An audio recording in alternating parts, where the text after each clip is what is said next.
Live. Yes. Welcome in. It's the Tim McKernan Show podcast. My name's Tim McKernan. That's Jackson Burkett. And it's December 5th, 2024. Jackson, we've got James Carlton at carltoninsurance.net to thank you for the podcast. Thanks, James. We've got Mark Hanna, Evergreen Wealth Strategies, to thank you for the podcast. Thank you, Mark. We've got Jamie Burkhardt, Peter Mungenast, and Ryan Seiberg to thank you for the podcast. Thank you to all three of those incredible gentlemen. The three kings is what I call them. Oh, is that right? I didn't know you did that. StLouisAcura.com and AltonToyota.com.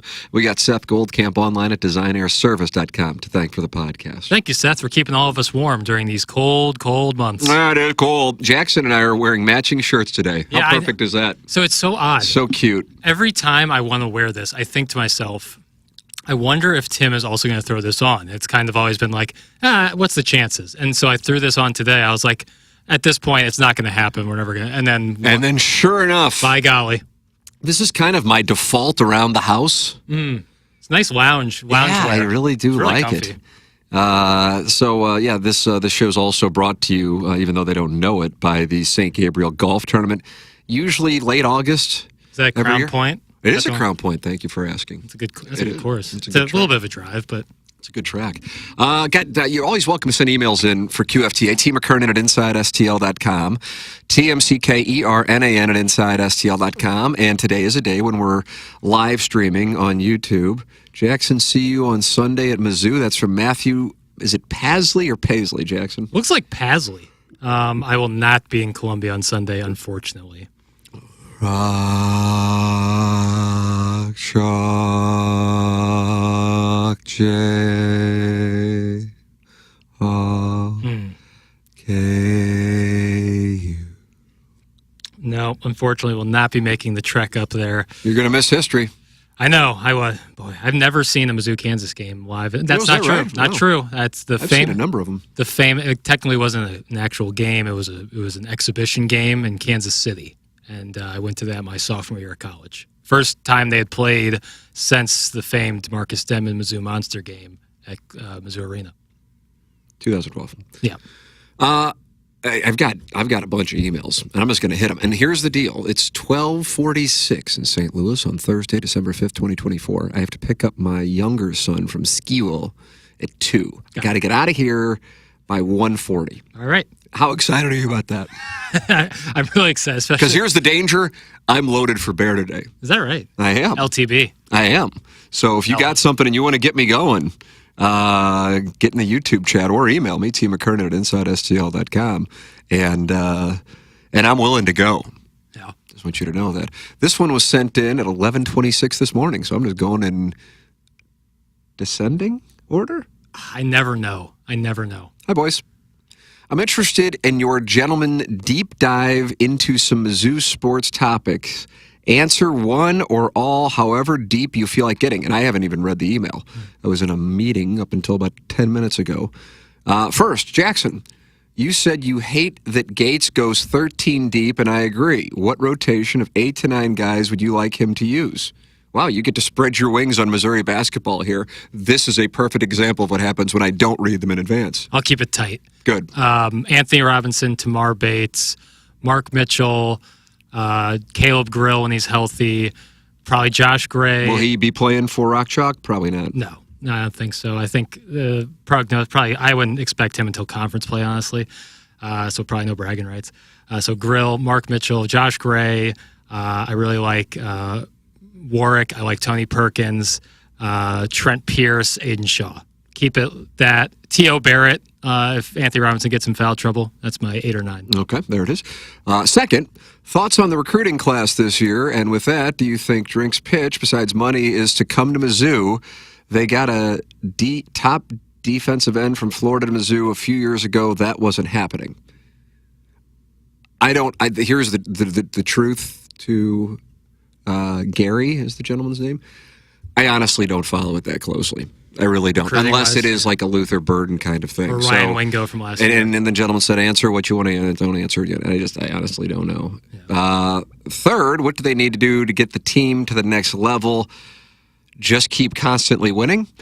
I respectfully say, well, yes, but also, what was the difference this year and last year? And I think this is an important thing. Do you think Missouri fans are now in the camp where I was joined by the Colonel, and the Colonel then peeled off the camp, and I was very disappointed in him on Power Mizzou, where he goes, okay, you're right, had Missouri beaten South Carolina, they would have been they were never going to be in the mix. Now, had they gone 10-2 in the SEC and still been left out, we would have had entertainment galore, really because fun. you would have had Missouri fans raging. I would have been saying, I totally don't think Missouri should be in, and I got to be honest with you. So then I would have been a Missouri fan, but getting lit up by Missouri fans, and then everybody else in town would have been celebrating whiny Mizzou fans, bitching that their wins against Vanderbilt, Oklahoma, Boston College, Auburn, and South Carolina, who at that time would have been at best 8-4. Maybe they're not as apt to be engaged for the Clemson game that they had to win on a 4th and 16 anyway. Would not be good enough to get them in. Yes. Yeah. That would have been really fun. So that gets me to what's the next level. And I thought last year it was different because when they did play two great teams and lost, they were in both those games. And that is why, and then when they played good teams or average teams, they either beat them or they beat the shit out of them. Yeah. You didn't have, like, what's getting held against some of these teams right now are some of their near misses with subpar average teams. That is actually what Miami's living with right now, for example. This year, they got blown off the field by two good teams, and they had near-death experiences. So when it's like, God, we're a minute 6 away from being in the playoff, it's like, bro, if Missouri were really being considered, they would have picked apart Boston College, Vanderbilt, Auburn, Oklahoma, maybe even Arkansas, and they would have then said, and they got outscored 75-10 when they played at A&M and at Tuscaloosa. It just wasn't happening. Yeah, I think because of the A&M game, it forced Missouri to completely turn their season around, and losing to Alabama would have been okay, but you can't lose, you can't get blanked. And then also when you like Vanderbilt, Auburn, Oklahoma, one of those three games maybe it can be close and you'd be okay, but not all three. All three of those games being close and all three of them being at home is no help. That's just no help. I thought Shane Beamer's comments, we played them on TMA this morning. I know not everybody's able to listen to all of the program, and we played them, I don't know, around 8:30. Making the observation that we won at Clemson, which might wind up being the ACC champion, but at the very least is playing in that game on the road. They were ranked ahead of us. We moved up one spot. Alabama hosted a team with 5 wins. It's not going to a bowl game even. And they won, and they moved up 2 spots. Yeah. And he goes, and also you're further disincentivizing, whatever the point is, the opposite of incentivizing. Right, descending order. Thank you. Teams from playing quality non-conference opponents, because look at SMU and look at Indiana.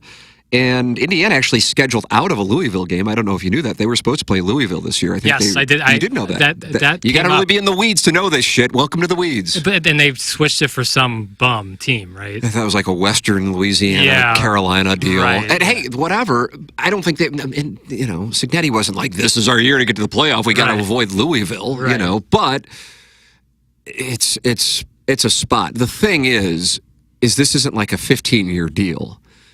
This is going to be changed next year. There's only one more year of this format. And I'm not saying that this format is wrong. I'm saying the teams that are in it are wrong.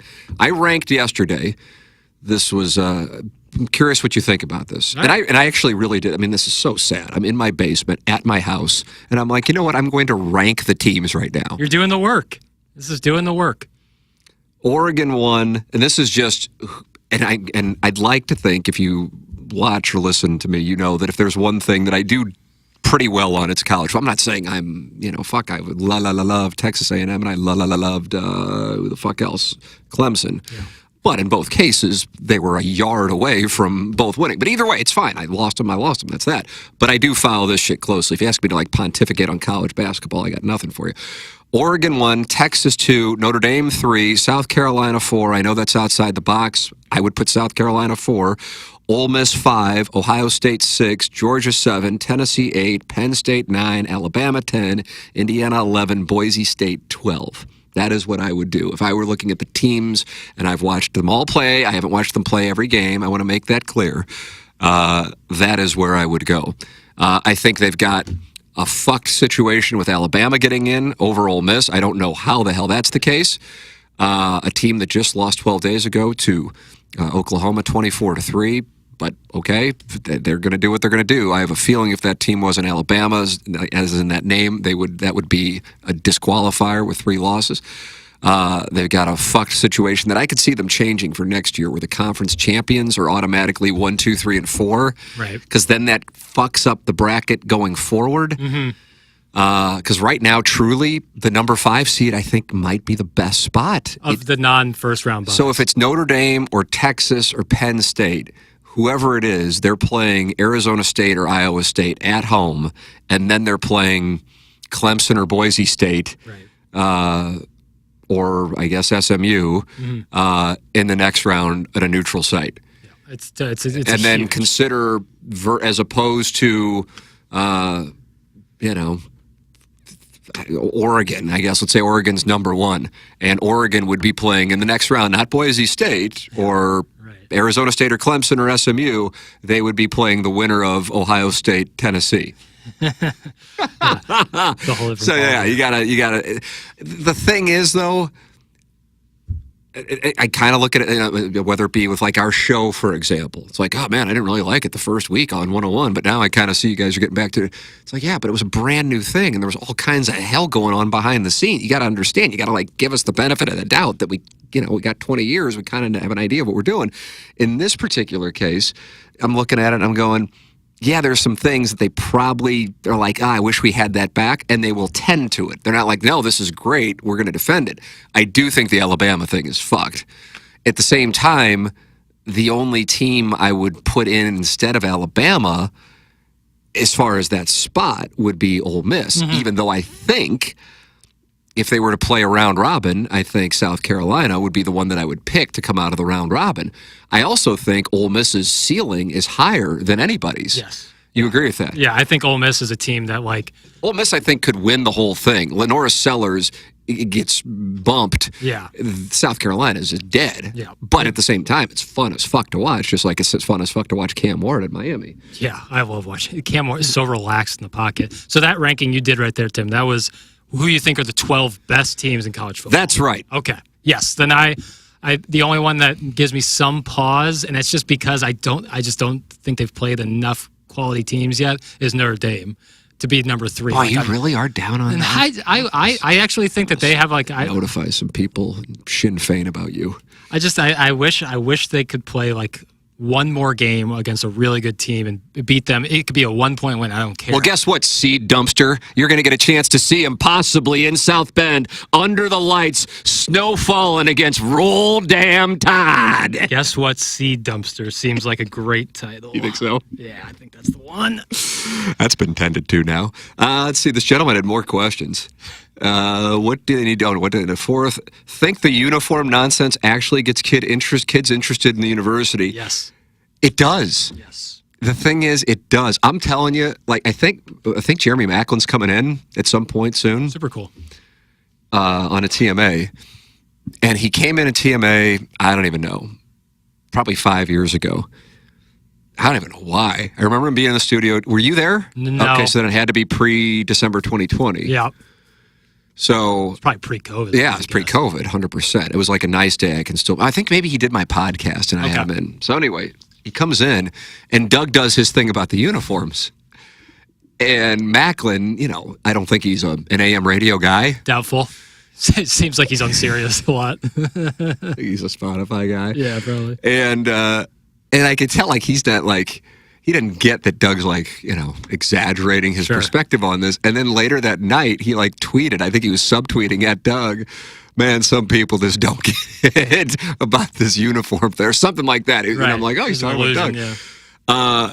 I mean, I think it's ridiculous, but it doesn't fucking matter. They're not trying to recruit me. If they were trying to recruit me, they'd have some problems. But I do have eligibility left because of the 8 credit hours. Yes, I do. I think it's ridiculous that it does, but I do think that it can be a thing that gets... They were showing, there was something that popped up my TikTok yesterday of Matty Mock, and it's the 2013 game when they played Florida, which was going on like right before the Cardinals played the Dodgers game 2, Michael Wacha, a day game. And I'm like, God, what a fucking day that was. The weather was perfect. Cardinals had just beaten the Dodgers the night before in extra innings. I was at that game. And then you had Missouri, undefeated, playing Florida. And I'm like, God, that was perfect. And then I looked at the fucking uniforms they were wearing, and it's like those yellow and black. I think those are the Bumblebees. There was a bad era. I'll admit that there was a bad era. My God. I think they've actually simplified a lot when you compare to the anthracite shoulder pads. If we get Drinkwitz on, I can tell he wanted to go into the gold pants thing, and Mike Kelly was running out of time. Like he wanted. I was watching Tiger Talk. I mean, how many guys are watching Tiger Talk? Holy shit! But I was watching Tiger Talk. And I could tell he wanted to go into it, but Mike Kelly was like, we're running low on time. We'll have to do it next week. But he wanted to go. I said, I want to get into why we only can choose black pants or white pants. Yeah, they haven't worn gold pants. They don't have them. It's not one of his options. Right. But I feel like they've worn that, like they wore them last year. They did, but it wasn't an option this year. Got it. Okay. Either way, I mean, there are some, like I was watching Notre Dame USC last week, and I'm just like, God, it's like a uniform orgasm. It's you know what I mean? And there are times where I'm just like, oh, this is so good. And then they'll be like Missouri, and I'll just go, God, what are they fucking... It's just, like the Cardinal home uniform is so classic. And the Cardinal road uniform used to be, before they went back to the red hat thing, that it's like this team, the one team that I'm like left to cheer for, like I haven't seen a championship, and whether or not I'll ever see it, with Missouri winning a national championship in football, trots out, and you're just like, and they caught so much shit for it that they got rid of the uniform reveal and the guy in the barn winking at the camera. Although there was a lot of value in that for me. Oh, it's great entertainment. Yeah, I mean, I personally like them, but like when you talk about like recruiting, I think it's like there's some subconscious things, like depending on your university, you show off what you think is cool or good. Like if you have a great facility, if you just spent a ton of money on a new facility, you show off your new facility. If you think you have cool uniforms, you show off your cool uniforms. If you have unbelievable tradition, you flex the unbelievable tradition. Yeah, but you know what? I got to tell you what this is like, and I don't know if this will resonate with you.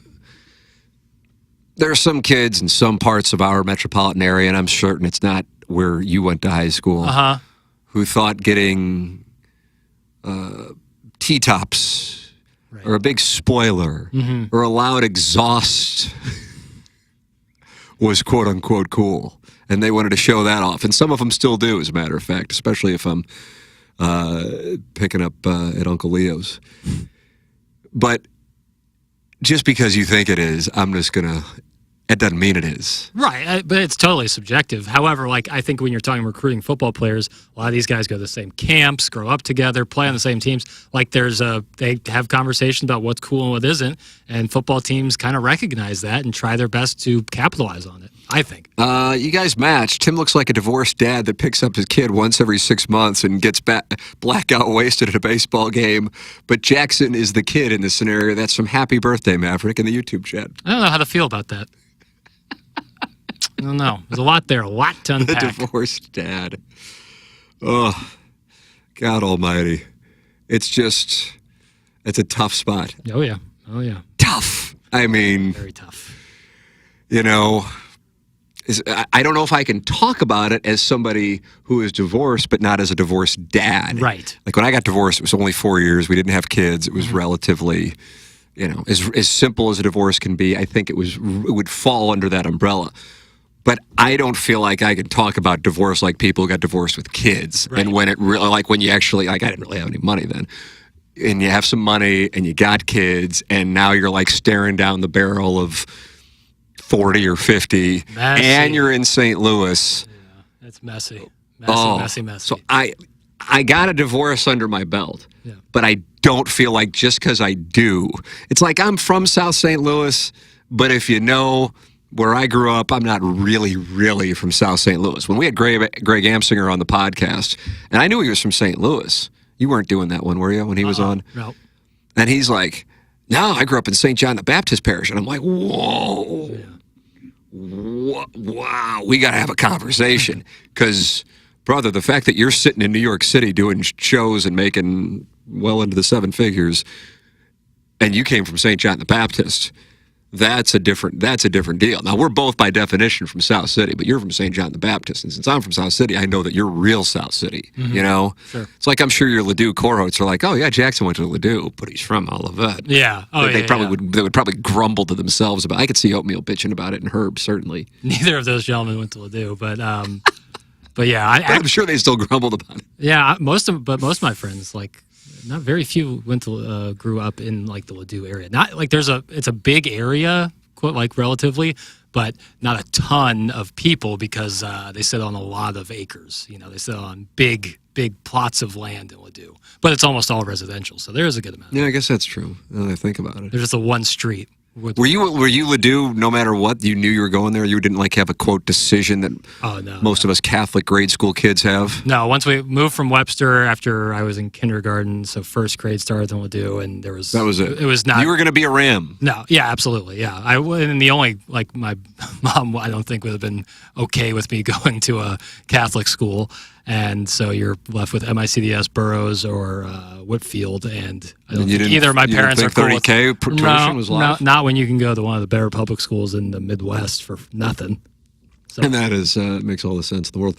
Can you deep dive on what you think? This always winds up happening. I've got the emails up, and then the YouTube chat's going, and I'm like, all right, here we go. Can you do a deep dive on what you think might be going on behind the scenes with the Cardinals and Molina? HB Cards asking that question in the YouTube chat.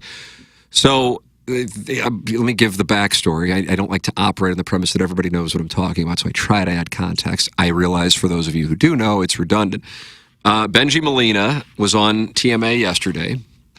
Yadir's brother was a hitting coach with the Cardinals in 2013. The team that played that day that I was talking about with the ugly Missouri jerseys. Won a world championship with the Angels. His brother Jose was on the team, and he's now part of the Spanish language broadcasts for the Cardinals. And Ben Boyd, who we would jokingly on the show say he was cutting our remote with tin snips, he now works for the Cardinals and they're broadcasting.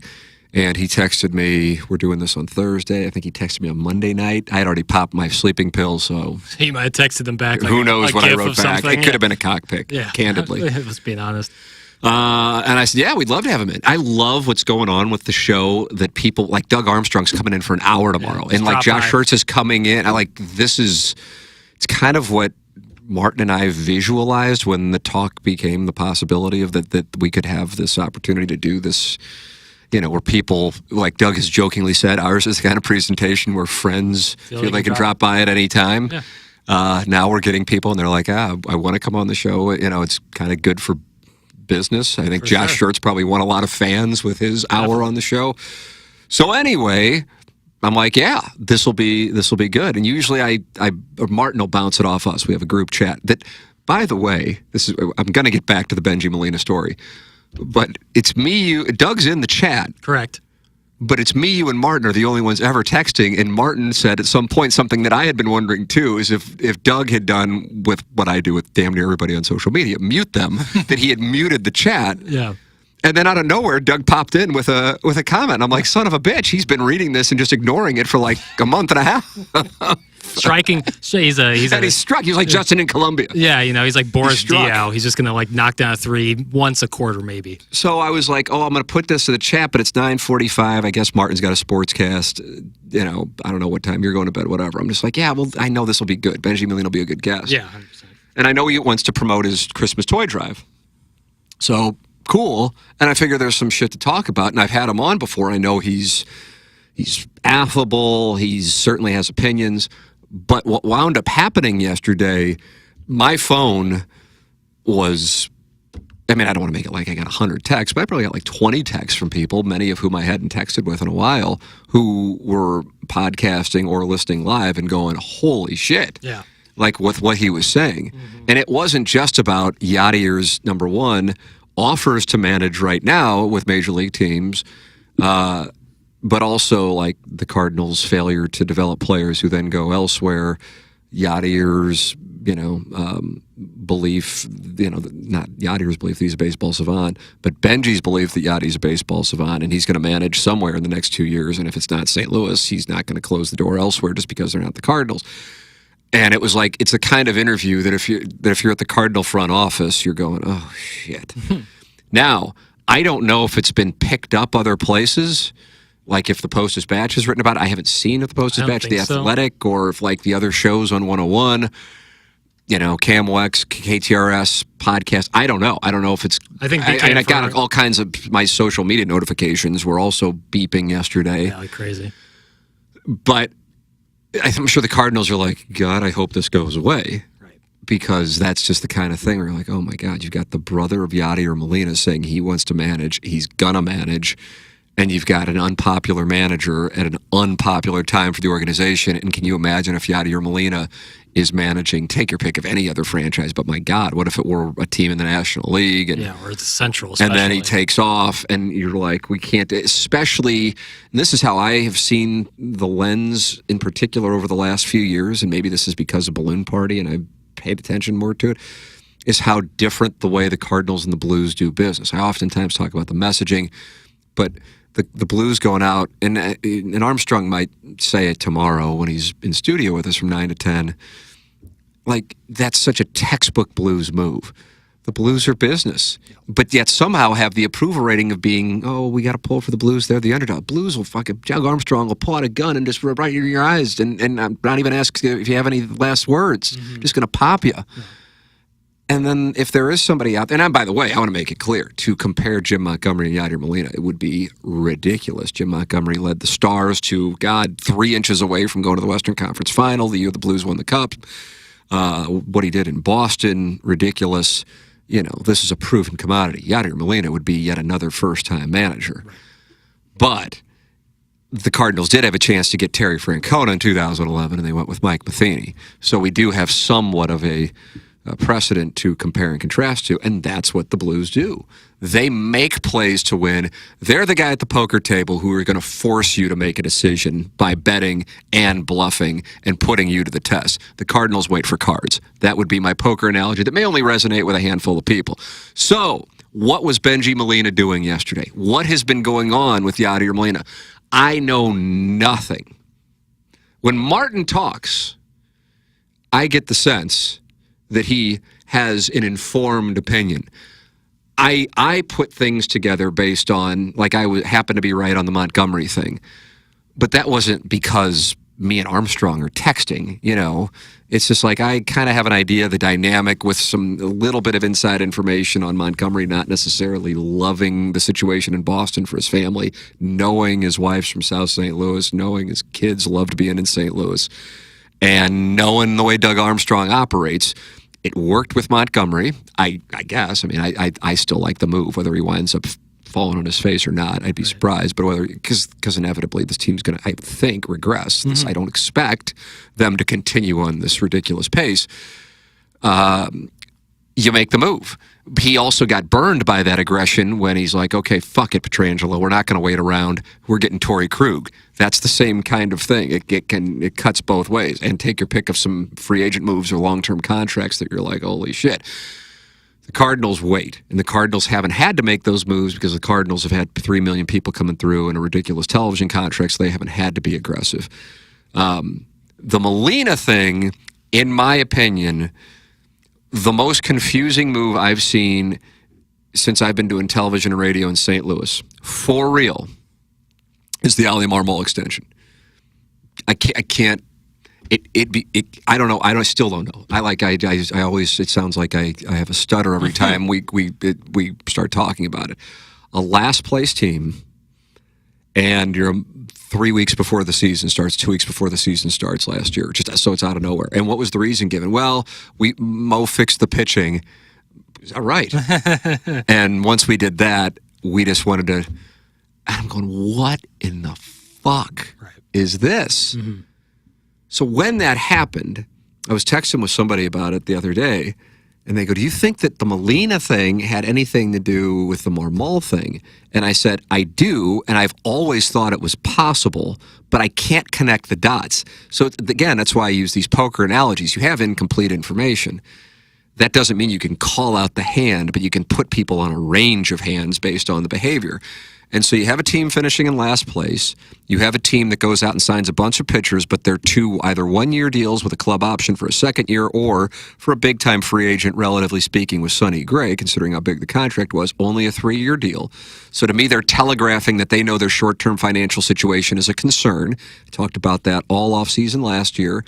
And a manager who is unpopular with a president of baseball operations who is unpopular, coming off their first last-place finish since 1990. And then the next move they make is to sign that manager to a contract extension. It just doesn't make any sense. There's something that does not work. And so help me, when I'm playing poker and I pick off a bluff, it's not because I noticed the guy had an Oreo and he started twirling it around. It's because the betting pattern doesn't make sense for the range of hands. And that's when I call. And sometimes I'll call with dog shit. But I'm like, I think this guy's got like queen high. Fuck it. I've just played long enough to kind of know that something's wrong. I call. Doesn't mean I'm always right.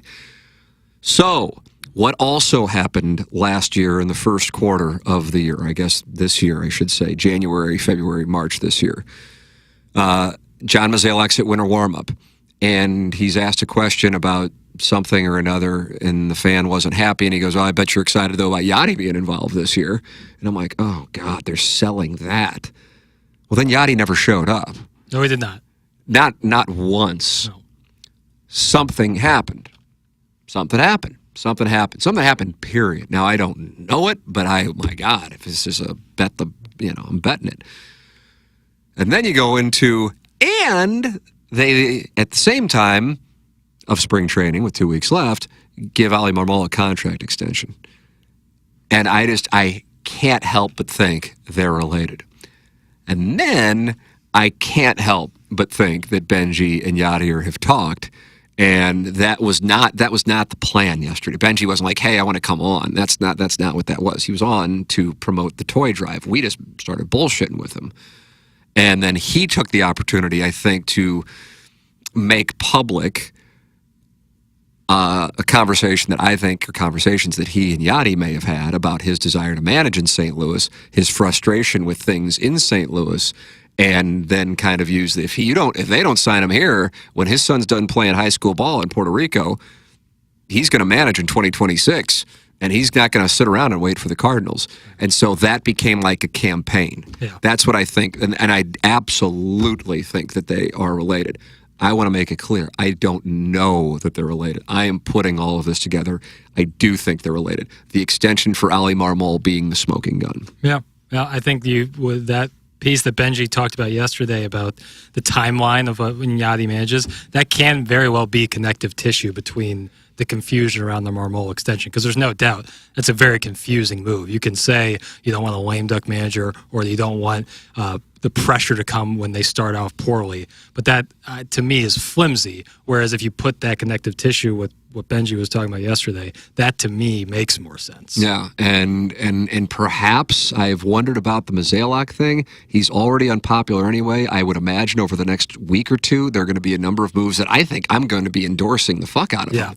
Any move in which they are making moves for the future, I am in full endorsement of. I have no idea, I guess because they have no trade clauses, and they're like, we're not going to waive them. So as opposed to saying publicly, Wilson Contreras has refused to waive his no trade clause, Sonny Gray's refused to waive his no trade clause, what do? Because you got to manage it.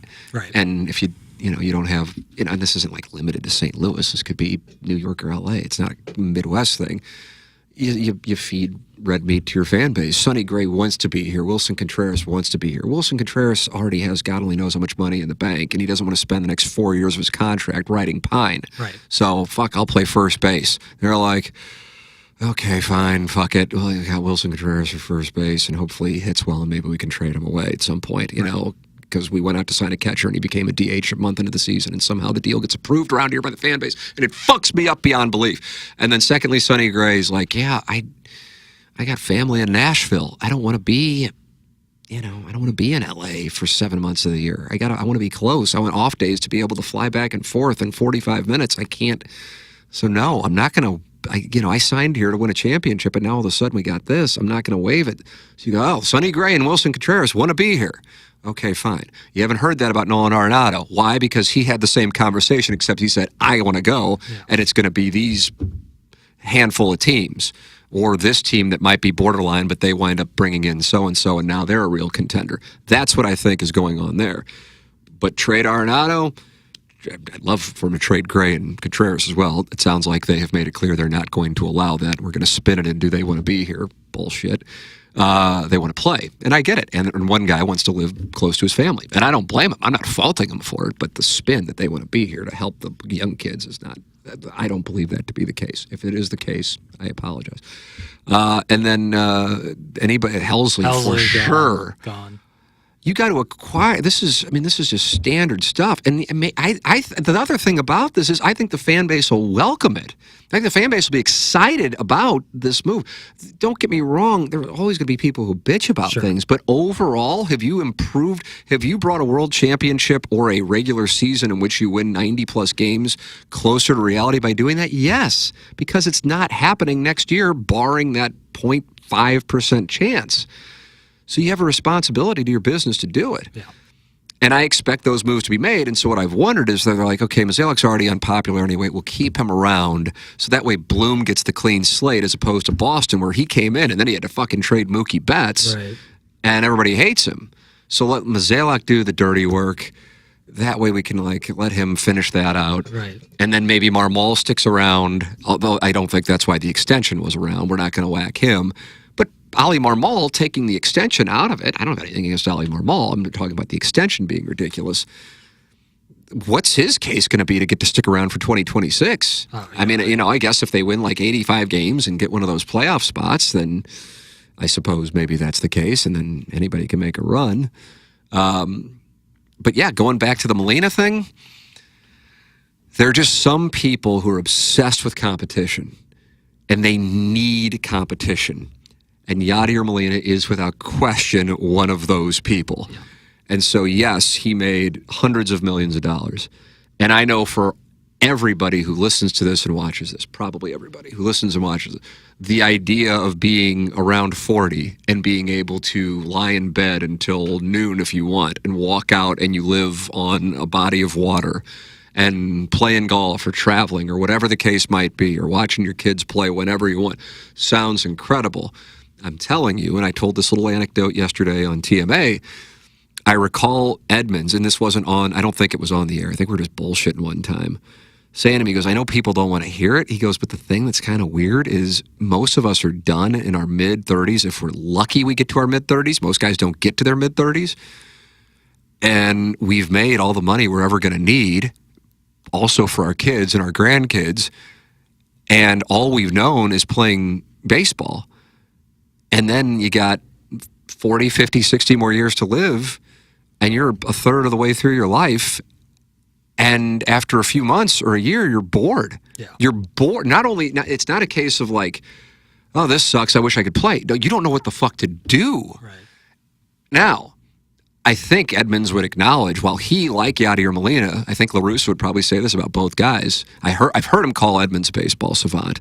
Benji talked about Yachty being a baseball savant. I don't know Yachty at all, really, to know that.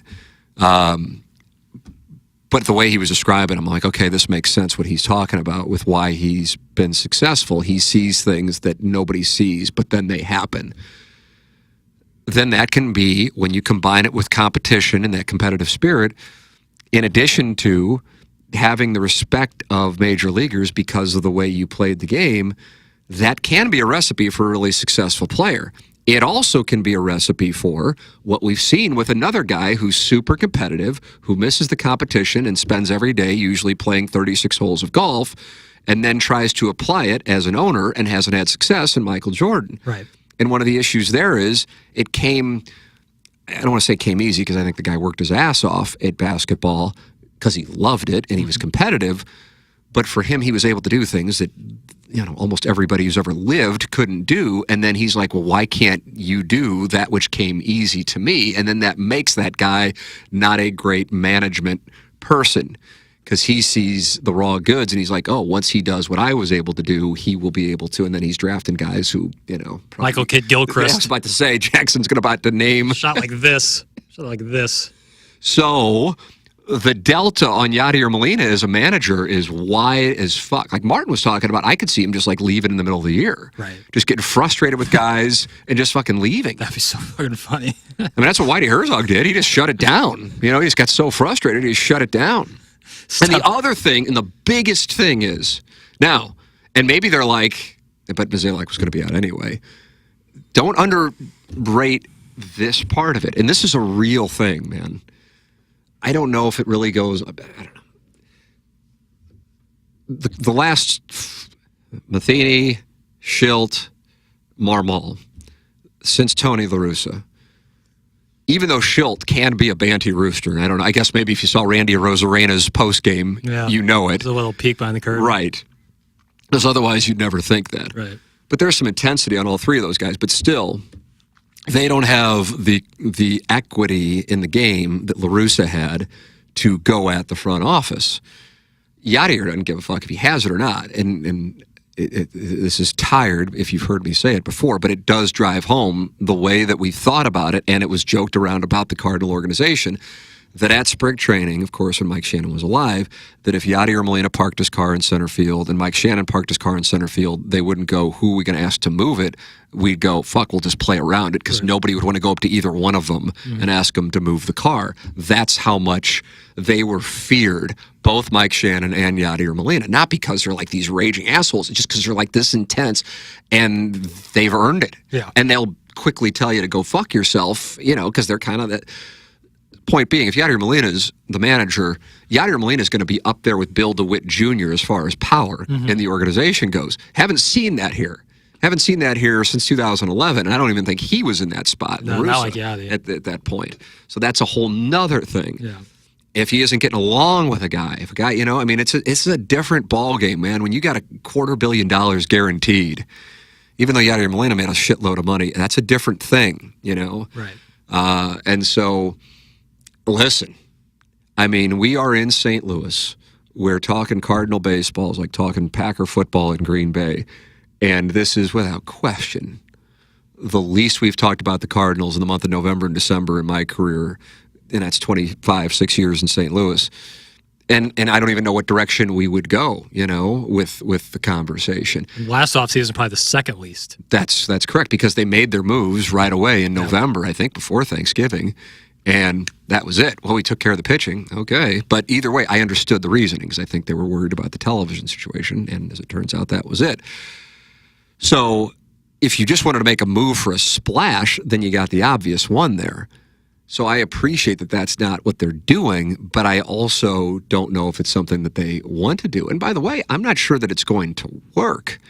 I'd sure as hell be intrigued by it if I were like a Pirates or Marlins or, some random that doesn't have the expectation that this market has had up until, the last couple of years.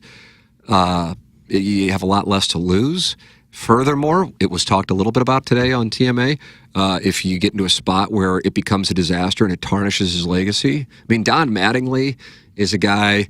there have obviously been better Yankees, but he's the only Yankee who isn't in the Hall of Fame with his number retired, kind of like the Willie McGee thing here, even though they haven't officially retired his number. He never managed the Yankees, and I don't even think it was ever close, even though he had a long run with the Dodgers and a long run with the Marlins for baseball managers. And I think part of it's like, he's, we don't want to get him in this spot. And, unlike Willie McGee, who's kind of head down and shy and aw shucks, Donnie Baseball can get fired up. Right. And if, Aaron Boone's a god for Game 7 of the 2003 ALCS, but it's a way different deal than Donnie Baseball. They're not considering retiring Aaron Boone's number there. So does that impact his legacy? Yeah, but at the same time, he could wind up being, and I don't think it crosses his mind. There are guys, as far as Cardinals go, that I look at and I go, these motherfuckers just want to win and they don't care what it takes. Yadier Molina, Chris Carpenter, number one. Albert Pujols, I think that's there. I think he was just consumed with the game and loved the game. Right. And I'm not saying he didn't want to win. I want to make that clear. He was just consumed with the game. Process the mechanics. And he would. I mean, it used to be like when we were down there and you'd go down there to do interviews, and some guys would be like, yeah, they don't want to do them. And I don't blame them. They got to put up with that shit 162 times a year, especially when they're in St. Louis 81 times a year with nerds like me. Yeah. Then I'd be like, no, I can't do it, or I got to go work out. And they're just going to play, slap and tickle on the field. Right. Pools truly was working. He was studying film and working. He was just obsessed with the game. But Yadier Molina, intense as fuck. I mean, if you had Yadier Molina and I'm not saying this is going to happen. Yadier Molina is the manager and Chris Carpenter is the pitching coach. Holy fuck, who's going to want to handle those interviews after the game? They're going to need Cal May back. Yeah. Do I think it's going to happen? I don't know about that. I would actually tell you the fact that Benji was as forthright with the campaign, it tells you it's not close to happening, if you follow me on that. Right. If you're kind of going through the art of war mindset. Yeah. If it was close to happening, I think he's probably very soft-spoken and maybe downplays it. Right. See what I'm saying? Right. So I don't think it's close to happening, but I do think that there was something outside of, we fixed the pitching staff, that led to the out-of-nowhere Ali Marmol extension last March, 9 months ago, or the hell it was. So that's what I think. What do you think? I've been babbling for a half hour. I think especially like just in terms of like what you were just speaking about with what the power that Yadi carries, like to me, I think even more so now, like certainly since the DH has been installed in the NL, and then with the advent of analytics being such a big decision maker, managers, like, I feel like main job is commanding the room, having that respect, being like the guy that guys look to. And I have no idea what Ali Marmol's status is in that department, but I would be shocked if it was more so than Yadi or Molina. Like, nobody in modern baseball, certainly not for the Cardinals, recent times, would command more respect than Yadi or Molina. That's a guy who is like he truly, and he's loved on top of respected. He's loved by the fan base. I always wonder what that was about. You grew up at that time. You loved the 2006 Cardinals. Sure did. What do you think that's? I mean, I know that's kind of like a really dumb question. This would be like, we're in San Diego. They love Yadier Molina in St. Louis. What's that about? Well, if you're in St. Louis, you should kind of know it. And I don't know if it's because he had. I think it was. I really think the Phillips thing did because it was like was it the home run against the Mets that sent him to the World Series? That was part of it, but I think the Phillips thing in 2010. It was like protecting the city. Yeah, it was like standing up for the people. Interesting. I think I love that. I'm telling you, somehow it popped up in my TikTok feed yesterday. I mean, out of nowhere, but it was a great game. It might have been the last great game. Maybe you can think of one that I'm forgetting. In the playoffs at Busch Stadium, I mean, there aren't a lot to choose from. Braves, Game 4. Yeah, I was awesome. at that game. I think that's the one. And he had the little bloop, and we were happy to be sitting down the right field line just over Freddie Freeman's glove. I think it hit his glove. Yeah, right. That I think tied the game. And then he has the sac fly, and God bless whoever, I think it was Adam Duvall who caught it almost on the track, and he tries to throw to get Colton Wong. There's no chance. And then forces Game 5, and he runs toward Acuna and throws his bat at him. And I'm like, fuck yeah. I love that shit. I love that shit. I think it's a little clutch thing, too, to your 06. Yes, he would come up. He's clutch. If we would have had more time with Benji yesterday, if I stand up, it probably doesn't matter because I've been sitting on the phone. You're still in frame, brother. Thank you. It's a fucking unfortunate situation. Because in the famous David Freese, Pat Maroon podcast that I believe is at the Smithsonian now. Yeah, it's in the archives. I asked Freese about that. Because there's some guys, especially if you play golf, which is a game where you can piss down your leg or you can excel in those moments. Freese had it. Yeah. Molina had it. 100%. Both Molina and Pujols in the 9th inning of their final game against the Phillies, as unmemorable as that series was, both ripped the ball for base hits. Yep. You have it. Yeah. And then there are other guys who don't want to be in that spot, and he has it. Thing, yeah. And so it's, as far as the Benji Molina thing, there's no like, Benji texted and said he wants to come on the show. He's got some things now. He's promoting a toy drive. He was on 106.5 The Arch and the Riz Show, too. Yeah. We just happened to ask him about it, and that's what wound up happening. Let me see what else I got. Can Riley Reed please replace Martin or Doug? We need someone on the show who knows ball. That's from Happy Birthday Maverick. Riley Reed. Thoughts on Riley Reed? Based on the fact that it seems like you like to be dominated, Riley Reed probably wouldn't be your speed. Don't know much about Ms. Reed. When I went to the 2016 AVNs, she won the Performer of the Year. Not really not one of my all-time favorites. Sure. I'm not anti, just not one of my all-time favorites. Like, I don't stop to see if she's got an Instagram reel like I do with Ella Reese. Thank you. Yeah, there's rarefied air out there, and she's in it. But Riley Reid's a billion times more popular than Ella Reese. Probably, yeah. Oh, 100%. But she is not in the mix to replace Doug or Martin. Not yet. But wouldn't the 101 listeners love it? What if the show was you, me, Josh Schertz, and Riley Reid? And Josh can't be with us tonight because he has to play in LaSalle's high school gym. It's true. Philly. Let's see. I just wanted to share what a treat it was to have Chucky Marmar on today's program. Couldn't agree more with you, Coaches John and Dean Ellis. I don't think Have I ever talked about the rotation on QFTA? Yeah. I have. Yes. Usually I don't know if you've ever said anything because I also don't remember, but I do remember you talking about that. Oh, all right. Yes. That must have been relatively recent. I mean, yeah, it was in the last two. Is that right? Yeah, for sure. What was the response to the rotation in the YouTube chat? I would think people would have loved that. Yeah, I think Charlie was in the mix for the rotation. Yeah. Charlie, just to give background, because I know not everybody listens to every single episode, and I got to go pick up my son here momentarily. When they were talking about us going to 101, and they wanted to add to the show, it was like, okay, this person. Well, this person, like Charlie was one of the people. Mm-hmm. And Charlie talked with Tommy. I talked with Charlie. And he's like, dude, I just don't want to do it 5 days a week. I got this NASCAR thing. He goes, Martin gives me all this shit about it. He goes, but I really do work harder now than ever before. That's why he must have said that 5 times today about how he's working harder. Martin must be giving him a lot of trouble. Absolutely. And I was thinking there's no way in the world Martin would want to do it 5 days a week. Right.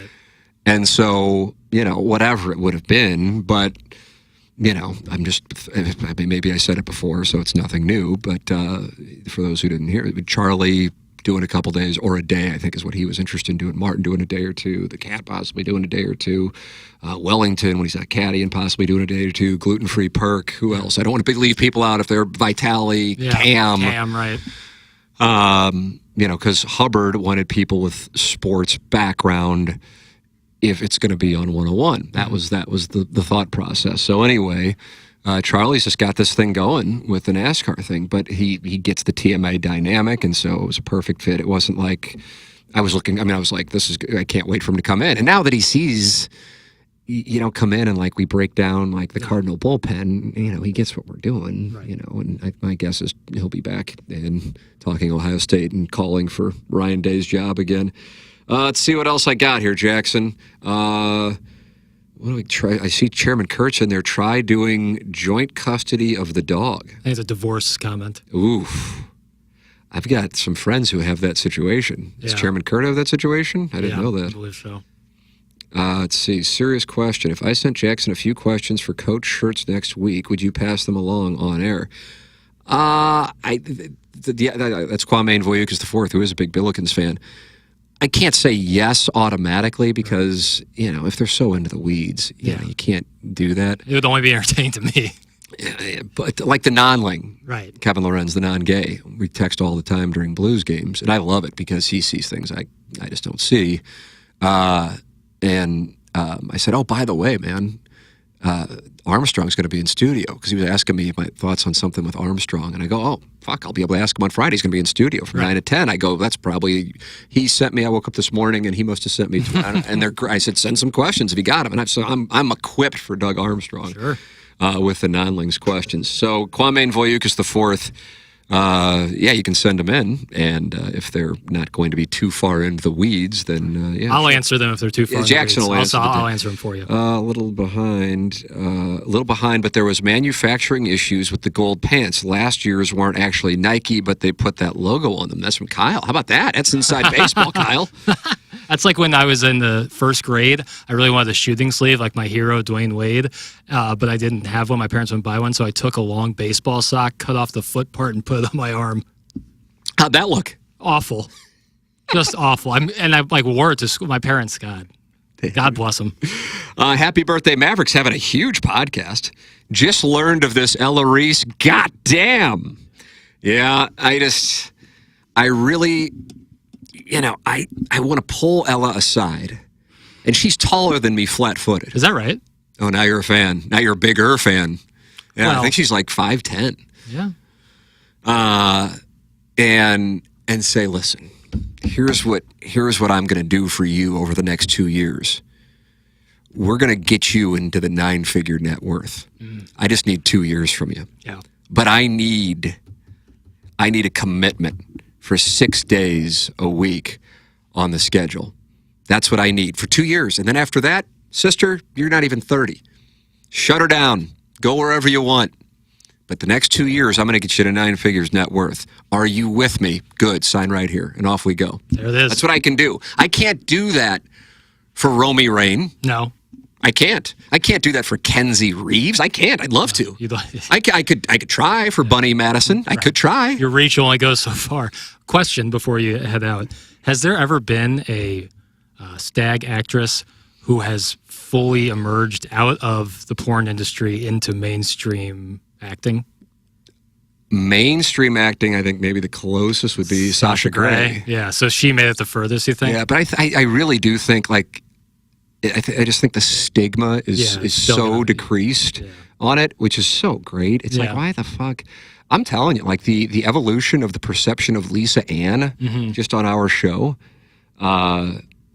is and then people like interacted with her, and I think it became, you're just talking to somebody you know from the show, and then you have to remind yourself, oh yeah, I beat off to her, you know? Right. Yeah. I was going to make a joke there, but probably best because we're live on YouTube, so it can't be edited out. Wow, that's it.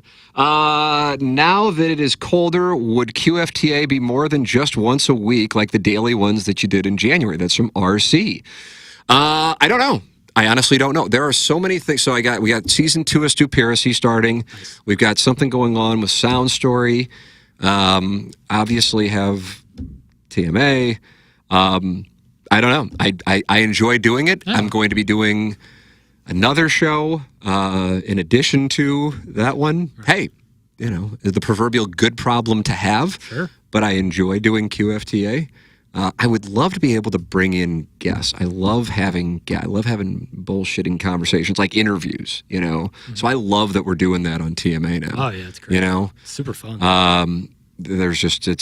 I love those conversations, where they're not like, and now, how about Robert Thomas, who was apparently a little robotic. I guess. I don't know. I mean, I don't know. We went on our HD2 version. And now I'm like, oh, good. We can have him on and we can bullshit with him. Yeah, totally. And like he gets that we're playing ball. And I'm like, hey, what did I say today? Hey, you guys have won 7 of 8 points since Montgomery came on board. But I think it's getting overshadowed about, you guys have won 7 of 8 points since Dylan Holloway told Zach Bull to take his shirt off. Oh, that's what you think, huh? And I'm like, ooh, this reminds me of back in the day with Pronger. He's getting comfortable, and next thing you know, he's going to tell me to go fuck myself live on the air, and it's going to be great. Absolutely. All right, I got to go pick up a 2-year-old from school. Big, tough school. Private institution. The MICDS of preschools. There probably is an MICDS preschool. Yeah. Well, that's not where I'm Trust going. me, if they're going to... If there's somebody willing to pay $30,000 a year for preschool? Yeah, if they're going to start a kindergarten, why not? Why don't we do that? I really don't see why not. Jackson and I are starting up a preschool, new sponsor here on QFTA. Time for us to go. For Jackson Burkett, I'm Tim McKernan. This has been QFTA on the Tim McKernan Show podcast.